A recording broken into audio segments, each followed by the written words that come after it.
My time in the Navy started in August 16th, 1950. I joined the Navy much against my father's wishes. He had been in the 1st Division in World War I and served in France and Germany. Was in the Army of Occupation, and he thought a person ought to be in the Army because your feet were on the ground.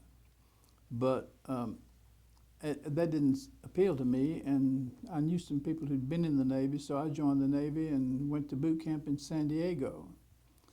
For I think 12 weeks or so, got out of the boot camp and was sent up to Treasure Island in San Francisco to await my ship's return from what they called Westpac, the Western Pacific. My division of 4 destroyers, I've been assigned to the USS Radford. My division was in the Korean waters and was headed back, and so for 2 months I stayed in Treasure Island and Pearl Liberty and had a world of money since we got $82 a month and didn't get paid during boot camp, so we had all this money on the books and managed to spend a lot of liberty time in San Francisco and Oakland, and then got on a transport ship and went to Pearl Harbor, where my home port of my ship was Pearl Harbor. And for probably 6 or so months, as I recall, we operated out of Pearl Harbor.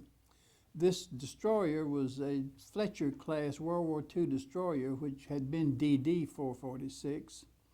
And they had refitted this ship in the interim as a DDE, which was they called a hunter-killer ship, and we were supposed to hunt down submarines. Though I don't think the Chinese or Koreans had any submarines, so we never found any submarines, but we practiced a lot off Pearl Harbor for 6 or so months, as I recall. And then we went to the Far East to spend about 7 months with 2 task forces, Task Force 77 in the Sea of Japan. Our job there was to chase aircraft carriers. Now, we had practiced that sort of thing off Pearl Harbor.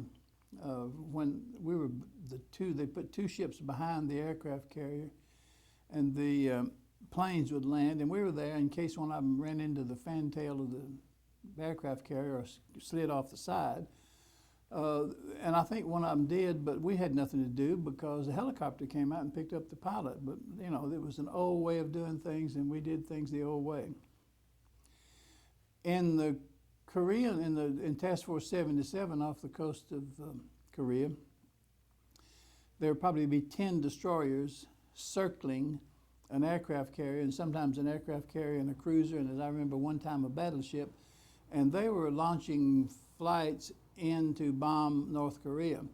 And we were there in case one of those phantom Chinese submarines or something came up and fired a torpedo, and our job was to jump in front of it and take the hit.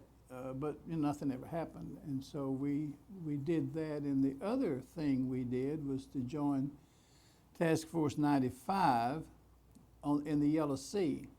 And our job over there was to do shore bombardment. And so we'd go up and go in close to in North Korea and fire shells over in there.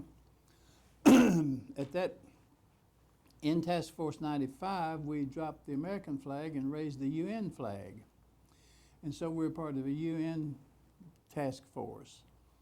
And mostly I think we were, part of our job was to try to intercept any Chinese junks that were moving goods up and down the coast. And at one point, somebody on radar found a Chinese junk.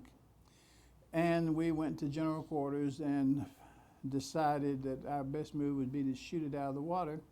But at the last minute, the fire control officer said, "Wait, it's a Canadian cruiser." Well, we might have got off one shot, but that would have been the end of us. The Radford spent about 7 months in the Korean waters, and out of 2 ports in Japan, Yokosuka and Sasebo, were the ports we'd go into and out of.